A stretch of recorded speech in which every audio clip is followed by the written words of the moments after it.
இசையிருக்க வீண்கவலை ஏன் மனமே, தமிழ் இசையொன்று நம் வாழ்வில் துணை நிதமே.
விதியை வெல்லும் விடாமுயற்சி. தண்ணீர் இல்லாத கிணற்று அருகே கழுதை ஒன்று நீந்து கொண்டிருந்தது.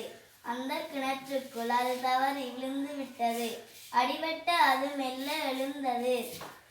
உரத்த குரலில் கத்தியது. அருகில் இருந்த வயலில் உழவனும் மகனும் வேலை செய்து கொண்டிருந்தார்கள். கத்தலை கேட்டு அங்கே வந்த அவர்கள் கிணற்றுக்குள் எட்டி பார்த்தார்கள். அப்பா, நம் கழுதை கிணற்றுக்குள் விழுந்து விட்டது. எப்படியாவது அதை காப்பாற்ற வேண்டும். மகனே, ஆழமான கிணற்றுக்குள் கழுதை கிடக்கிறது. நம் இருவரால் அதை தூக்கி காப்பாற்ற முடியாது. அது சாக வேண்டும் என்பது விதி. நம்மால் என்ன செய்ய முடியும்? அப்பா, இதே போன்று மற்ற விலங்குகளும் கிணற்றுக்கு விழுந்து சாகாமல் நாம் தடுக்கலாமே. நாம் இருவரும் ஒன்று சேர்ந்து மண்ணை கொட்டி கிணற்றை தூத்து விடுவோம். பிறகு எந்த விலங்கும் இதற்குள் விழுந்து சாகாது. அப்பா, அப்படியே செய்வோம்.